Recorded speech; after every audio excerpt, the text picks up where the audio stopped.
തൊടുപുഴയിൽ ലഹരി വേട്ട. നിരോധിത രാസലഹരിയും ഹൈബ്രിഡ് കഞ്ചാവും വിൽക്കാൻ ശ്രമിക്കുന്നതിനിടയിൽ 2 യുവാക്കൾ പോലീസ് പിടിയിൽ. കണ്ണൂർ, കൊല്ലം സ്വദേശികളാണ് തൊടുപുഴ പോലീസിന്റെ പിടിയിലായത്. കണ്ണൂർ മട്ടന്നൂർ സ്വദേശി അജിനാസ് KP, കൊല്ലം കിളികൊല്ലൂർ സ്വദേശി സജിത്ത് എന്നിവരാണ് പിടിയിലായത്.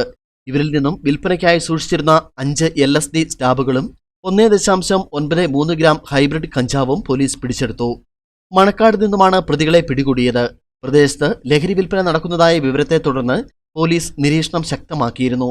ഇതിനിടയിലാണ് ഇരുവരും കുടുങ്ങിയത്. എറണാകുളം പാലാരിവട്ടത്ത് കമ്പ്യൂട്ടർ കോഴ്സ് പഠിക്കുന്നതിനിടയിലുള്ള പരിചയമാണ് ഇരുവരും തമ്മിലുള്ളത്. സംഭവത്തിൽ കൂടുതൽ പേർ ഉൾപ്പെട്ടിട്ടുള്ളതായാണ് പോലീസ് നൽകുന്ന സൂചന. ഇതിനാൽ കൂടുതൽ അന്വേഷണം നടത്തുമെന്ന് തൊടുപുഴ SHO സിജോ വർഗീസ് പറഞ്ഞു. പ്രതികളെ കോടതിയിൽ ഹാജരാക്കി. News bureau, Thodupuzha.